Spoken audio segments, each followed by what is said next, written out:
Bonjour. Alors, tu as une idée. Cette idée, déjà, elle part de cette page blanche. Et sur cette page blanche, écris ton idée. Mais ça, c'est ton esprit. Moi, je ne conseille pas du tout d'écrire l'idée sur un papier. Pourquoi? Parce que dès qu'on commence à l'écrire, elle se met en forme, mais elle se met en forme en écriture et en concept. Elle ne se met pas en forme, en matière, et comme tu veux vraiment la faire vivre. Donc, moi, ce que j'ai noté, c'est que quand on commence à écrire sur un papier, déjà, c'est peut-être pas la bonne façon de faire. Parce on décharge notre énergie sur un papier, mais on ne la décharge pas, on ne la crée pas, on ne l'oriente pas vers la matière. Mais en tout cas, imaginons que ce papier, c'est notre esprit. Et puis que là, et bien justement, vous voyez là, je ne sais pas si vous voyez bien, c'est juste un trait, c'est un désir. Un désir qui est pas vraiment bien fixe. J'ai une envie de ça. J'ai une envie de peindre, par exemple. Je donne cet exemple, c'est ce que je connais bien. J'ai une envie de peindre, mais je ne sais pas quoi peindre. Mais j'ai une envie. Alors, si vous commencez à écrire sur votre papier, alors, en haut à gauche de ma toile, donc je vais faire un soleil, là, je vais faire une maison, et puis là, une femme. Ben, le processus créatif, il est vidé de son sens. Vous faites un espèce de business plan. Moi, business plan, franchement, c'est un mot qui m'érisse. Je ne peux pas, je suis désolée. C'est quelque chose que j'ai du mal. Un projet, une projection, c'est quelque chose que j'ai vraiment du mal à faire. Je vais vous parler de ma propre expérience aussi en tant que créateur, mais ça peut aussi t'aider. Je dis vous, je dis tu, je m'excuse, hein, je ne suis pas une pro de YouTube et de la vidéo, mais en tout cas, je vais essayer de dire tu. Donc, tu as dans cet esprit cette feuille et puis ce désir qui est là. Eh bien, lorsque tu sens qu'il y a cette feuille vide et puis que ce désir émerge, la première des choses à faire, c'est de s'extraire du monde. Vraiment. S'extraire, se mettre dans une solitude, dans une écoute profonde de soi et du monde. Être dans un état méditatif peut-être, mais sans une volonté particulière, juste écouter ce qui vient à ce moment-là. Qu'est-ce qui vient? Et sans forcer non plus. C'est-à-dire qu'on peut très bien faire je sais pas, du ménage, de la vaisselle, se balader en nature. Mais en tout cas, on sent qu'il y a quelque chose qui va émerger, mais on ne sait pas quoi. Souvent, j'ai noté que quand on se rapproche aussi de l'eau, eh bien, on plonge dans l'eau, on fait la vaisselle, on est sur les toilettes, on est en contact avec l'eau, eh bien, ce désir, cette chose-là, va commencer à prendre forme. Et donc, on va pouvoir commencer à écrire « je suis »,« j'ai envie », intérieurement, hein, bien sûr. Ça commence à prendre forme avec des lettres et des mots. Donc, en fait, c'est le processus créatif. On est là, on ne sait pas trop, c'est brouillon, on ne sait pas. Et puis là, il y a quelque chose qui commence à émerger avec un mot, une phrase, une idée, quelque chose qui arrive. Mais entre les deux, ça demande beaucoup de silence, de l'introspection et s'extraire des autres, savoir être complètement à l'écoute de soi. Donc, il faut vraiment que tu sois à l'écoute de toi pour pouvoir commencer à décoder le message. Et ce message, il vient d'où? Il vient de ton âme profonde, de ce qu'elle a envie de te dire et d'exprimer. Et ce qu'elle a envie de mettre dans la matière, dans cette incarnation que tu es dans ce corps. Donc, on commence doucement, c'est-à-dire que on sent qu'on a une envie. Ça, tu peux la sentir. Tu peux sentir qu'à un moment, il y a une envie de quelque chose. Tu peux sentir telle coloration, telle idée. Et là, ça devient, c'est flou. Ensuite, quand tu commences à t'intérioriser, à aller plus en lien, c'est pour ça que c'est hyper important d'avoir son lieu ou un lieu, un endroit où on se recueille, où on s'extrait du monde, de la communication, de tout cet assaut. C'est vraiment se dire, je suis seule et qu'est-ce qui émerge et qu'est-ce qui vient? Qu'est-ce que j'ai envie de faire? Mais sans le mental, hein. Vraiment, c'est lâcher à l'intérieur. Et ça, c'est peut-être le plus difficile. Donc, ce chemin, on le fait tranquillement, tu le fais, et tu vas arriver sur une idée. Et lorsque l'idée vient, elle est plus ou moins intense, cette idée. Elle est plus ou moins forte. Elle est plus ou moins précise. Elle n'a pas besoin d'être extrêmement précise, l'idée. Justement, il n'y a pas à coucher sur le papier un plan de ce que je vais faire, de mon idée. Ça, c'est une très, très mauvaise idée. Ça, c'est dans la tête, dans l'esprit.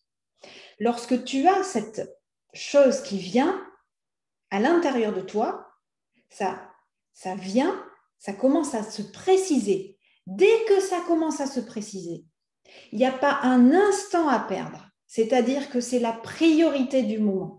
J'ai une impulsion, une idée, j'ai quelque chose qui vient, eh bien, je prends mes outils.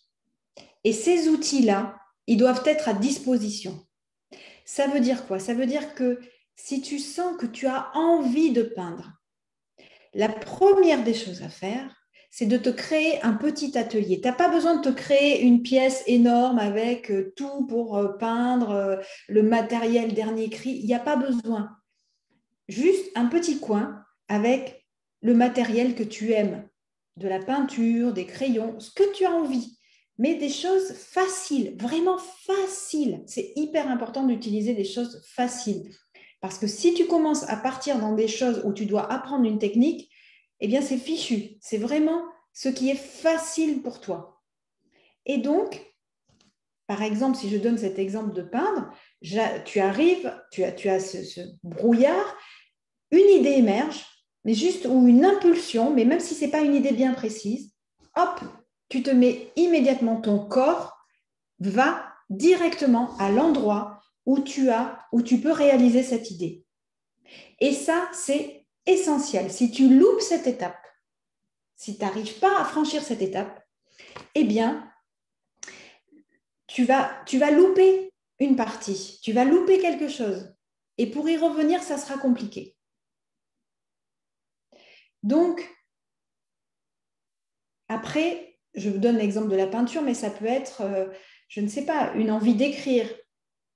Eh bien, tu as un brouillard, une idée qui émerge, mais même une once d'idée et un désir qui émerge en même temps, eh bien là, tu te poses, hop, tu as un ordinateur à disposition, il est toujours à disposition, il est là pour toi. Hop, c'est ton ordinateur, tu te mets sur ton bureau ou je ne sais pas où, mais tu as ton ordinateur ouvert et tu commences quelque chose. Et là, à partir du moment où tu commences, où tu as les outils pour le faire, ça va se faire. C'est ça, en fait, la clé. C'est hyper important de connaître ce processus pour démarrer.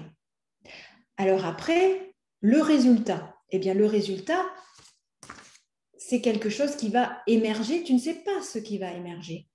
Peut-être que le résultat ne sera pas dans tes attentes. Ça, on pourra en parler dans une autre vidéo. Qu'est-ce que je fais de ce résultat créatif? Mais en tout cas, dans cette vidéo-là, je partage avec toi cette impulsion, cette envie de faire. Alors, pour en revenir à ce brouillard qui arrive, et puis ça commence à se transformer en quelque chose d'un peu concret, et ensuite je mets en marche. Quand je fais de la musique, eh bien, j'ai mon instrument à côté. J'ai un studio d'enregistrement qui est prêt, même un petit, quelque chose où parce que si tu as déjà cette impulsion, mais qu'en plus, il faut préparer ton matériel, préparer tes choses, ça ne marchera pas. Ça sera vraiment compliqué. C'est vraiment une impulsion qui arrive. Et donc, par rapport à ça, ce que je voulais te dire, c'est que cette impulsion, tu as un brouillard, et cette impulsion aussi, il ne faut pas s'inquiéter, elle peut aussi arriver. Pour ma part, ça m'arrive souvent, dans des moments difficiles, des moments de tristesse. C'est pour ça qu'il ne faut pas rejeter la tristesse ou rejeter la colère ou rejeter des émotions. Souvent, lorsqu'on est en phase avec une émotion, qu'elle soit de joie ou de tristesse, eh bien, tu te relis à toi-même en fait. Ton corps émotionnel se relie à ton propre corps physique et tu peux mettre en mots, en forme, tu peux commencer à mettre en forme, à aller dans cette phase-là. Donc, tu peux le faire par la méditation, par l'introspection, mais aussi par l'émotionnel. C'est-à-dire que c'est un travail d'alchimiste. Alors là, je suis en train de parler du processus créatif, de se mettre dans le processus créatif. Après, évidemment, il y a le côté expertise, il y a le côté expertise artistique, connaissance, mais tout ça, ça se travaille en amont. Il faut préparer le terrain. Et comment préparer le terrain? Eh bien ça, on pourra aussi en parler dans une autre vidéo. Je le note tout de suite. Comment préparer le terrain? Comment préparer le terrain? Par les connaissances. Parce que c'est ces connaissances-là que tu auras acquises en amont de ce désir créatif, que tu vas pouvoir utiliser dans ce moment d'impulsion et d'envie. Mais ce mouvement d'impulsion, de création, il peut être très long. Tu peux aussi travailler sur une œuvre au long cours. Mais pour se mettre déjà, en fait, l'objet de cette vidéo, c'est déjà de se mettre dans ce processus. Et ensuite, on peut danser avec ce processus, on peut en faire quelque chose. Mais déjà, c'est se mettre. Donc, comment préparer le terrain et comment exceller dans un domaine? C'est assez relié. Et alors, pourquoi j'insiste sur le corps et pourquoi j'insiste sur les émotions? Parce que le corps et les émotions, ce sont des vecteurs formidables de créativité. Et lorsqu'on se relie intensément à notre corps et à notre corps émotionnel, eh bien, on se relie aussi à notre âme et à notre esprit. Tout est relié, tout est interdépendant. Donc, c'est ça qui est extrêmement important. Donc, je pense que ce processus créatif, il est à la portée de tout le monde, mais il y a quelque chose d'extrêmement important, c'est qu'il faut te relier absolument à ton émotion ou à ton âme. C'est ça, hein, les deux invitations, c'est-à-dire soit par la méditation, soit par l'émotionnel, et on recoupe, être vraiment dans ce dialogue intérieur en permanence. Alors oui, ça demande évidemment, ça demande des concessions, mais ce qui n'en sont pas vraiment en fait. Ça va te demander du temps, de te consacrer du temps. Parce que il peut y avoir des moments où ça prend du temps d'être avec soi et il ne peut rien se passer à un certain temps. C'est-à-dire qu'on peut avoir ce syndrome de la page blanche et juste être là, être comme un arbre ou une plante, regarder la nature, regarder la vie, regarder les autres, écouter. Et puis hop, un moment, ça vient. Mais ça, c'est quelque chose qui vient spontanément, on ne peut pas le forcer. Et on peut aussi, et ça c'est aussi et peut-être l'objet d'une autre vidéo, s'inspirer des autres, parce qu'on est tous interdépendants aussi, donc on peut s'inspirer de ce que font les autres, comme des marches que l'on va franchir au fur et à mesure. Et lorsqu'on va franchir ces marches, eh bien, on va s'apercevoir que tel outil, telle chose va nous convenir, d'autres ne vont pas nous convenir, et c'est un chemin sur lequel on avance. Mais en tout cas, si en fait tu dois retenir vraiment quelque chose par rapport au fait d'être créatif, c'est déjà ne pas avoir peur de la solitude. Ça ne veut pas dire, comment dire, vivre seul en permanence ou ne pas être en groupe, parce qu'on peut aussi créer en groupe, hein. Mais ça veut dire que même dans un groupe, on doit être authentique et on doit apporter notre être, ce que l'on est. Donc, si tu dois retenir quelque chose de cela, c'est vraiment je ressens ce désir, et ce désir, pour qu'il se formalise, il me faut du temps et il me faut de l'écoute et de la patience. Mais du temps, ça ne veut pas dire... Le temps est complètement anachronique, j'ai envie de dire. Ça peut être fulgurant aussi, mais ça peut être un instant fulgurant de solitude. Pourquoi pas? Et hop, ça s'émerge, ça vient. Et donc, de la solitude, vraiment de l'écoute intérieure, et puis d'avoir son petit atelier à portée de main, son bureau à portée de main. Je ne sais pas si vous jardinez, eh bien, vos outils à portée de main. Et ça nécessite évidemment des connaissances en amont. Et ces connaissances, elles s'acquièrent comment? Elles s'acquièrent par l'envie. C'est jamais en se forçant. Parce que si tu te forces, tu y arriveras difficilement et ça sera long et fastidieux. C'est vraiment qu'est-ce que j'ai envie d'apprendre. Comme un enfant qui joue, en jouant, il apprend. Eh bien, c'est pareil. C'est développer ce côté enfantin. Moi, j'adore regarder mes enfants jouer parce que je vois qu'ils sont complètement là-dedans. Alors, ils ne formalisent pas une œuvre. Ils peuvent dessiner, ils peuvent faire des choses, mais c'est vrai qu'ils ne vont pas formaliser une œuvre, mettre en matière quelque chose de plus formel. Mais quoique, ça peut arriver, hein, mais c'est vraiment le jeu. C'est-à-dire qu'un enfant, il est vraiment dans ce processus. Il a une envie, mais il ne sait pas trop.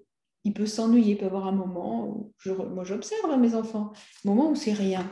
Ils sont là, ils regardent, ils font rien, ils jouent. Enfin, ils jouent. Non, ils regardent, ils font rien. Et puis à un moment, hop, ils se lèvent, ils voient un jeu et ils le prennent et ils jouent avec. Et bien, c'est exactement la même chose. Sauf que nous, en tant qu'adultes, et dans notre envie de contribuer au monde, eh bien, on a envie de faire œuvre. Et qu'est-ce qu'une œuvre réussie? Eh bien, c'est pareil. C'est des choses... Vous voyez, je note. Pourquoi je note? Parce que j'ai été dans ce processus-là. C'est-à-dire, brouillard, j'ai envie de partager, j'ai envie de communiquer. Mais qu'est-ce que je communique? Je ne sais pas, j'en sais rien. Et hop, quelque chose est venu, une impulsion, j'ai dit, j'ai envie de parler de ma création. Parce que je sais que ça peut aider, ça peut donner des pistes à plein de personnes qui ont envie aussi de créer et de mettre en œuvre ce qu'ils ont à l'intérieur d'eux. Et donc, hop, je suis arrivée de là, et puis j'ai fait ça. Et puis, mon ordinateur, il était prêt, mon Zoom, il est prêt, mon petit projecteur, il est prêt. Je me suis mis un peu de crayon au-dessus des yeux, c'était prêt aussi. Je dis, bon, je vais faire quand même un peu coquette, je ne sais pas si ça se voit, mais peu importe. En tout cas, voilà, et ça c'est fait. Alors, je ne sais pas, le résultat, j'en sais rien. Mais en tout cas, j'ai écouté mon impulsion du moment. Alors, évidemment, je pense qu'il y a des choses sur lesquelles je suis j'ai plus de connaissances ou plus d'expertise pour parfaire les choses. Mais au fond, on s'en fiche. On s'en fiche de ça. Ce qu'on a envie, c'est d'écouter son impulsion du moment et de la mettre en mots, en œuvre, en image. Et qu'est-ce qui ravit? Eh bien, on se célèbre soi-même. fait, c'est ça. C'est que quand on s'écoute comme ça, après, on se célèbre, on s'aime profondément parce qu'on s'est écouté au plus profond de soi. Et après, que ça plaise pas, ça, c'est encore un sujet c'est encore un sujet qui est super intéressant aussi. Alors, voilà ce que je vous propose. Si vous m'avez écouté, si vous avez entendu cette vidéo jusqu'au bout, merci en tout cas. Super, j'espère vraiment que je vous ai donné des conseils et puis que ça t'a plu. Je dis vous, tu, hein, bref. Alors, ça m'a donné des pistes comme ça. Du coup, je les ai écrites. Je ne sais pas. J'ai écrit. Est-ce que ça va se faire? J'en sais rien. En tout cas, j'ai dit ça comme ça, je m'en souviendrai. Mais je le garde pas comme un plan, je le garde comme quelque chose qui va s'infuser dans mon esprit. Donc, les questions qui me sont venues, c'est comment préparer le terrain, les connaissances avant d'entrer dans un processus de création. Comment devenir expert, en fait, hein? Comment devenir expert, c'est déjà par la pratique, mais je vais pas étioler. Étayer, pardon. La deuxième question, c'est comment exceller dans un domaine. Ça rejoint la première. Comment trouver une inspiration? Qu'est-ce qu'une œuvre? Qu'est-ce que faire œuvre? Et comment on gère la réception d'une œuvre, que ça plaise ou que ça ne plaise pas? Comment le gérer? Donc ça, c'est des pistes super intéressantes. Je me dis que si j'ai envie de faire à nouveau une vidéo et que finalement, j'ai quelque chose qui vient en disant « Ah, voilà, eh bien oui, là, j'ai envie de répondre à une des questions. » Ou pas, j'en sais rien. Vous voyez, pour l'instant, c'est assez hétéroclite, les vidéos. Mais en tout cas, si il y a des choses qui t'inspirent dans ces questions ou des questions que tu as envie de poser par rapport à ça, eh bien, mets-moi tout ça dans les commentaires, ça me fera super plaisir. Tu mets aussi un pouce pour me dire, bon, c'est OK, là, je trouve que ta vidéo, elle m'a apporté quelque chose. C'est super, je serai vraiment hyper contente. Ça va me donner encore plus d'énergie pour donner des informations là-dessus. Voilà ce que je peux en dire. En tout cas, merci de m'avoir suivi. Je n'ai pas trop d'idées sur la longueur de la vidéo. Pense à t'abonner aussi à l'école des mandalas. J'ai trouvé ce nouveau nom qui m'est venu. Eh bien, soit. Vive le nouveau nom. Et merci infiniment et à bientôt, j'espère.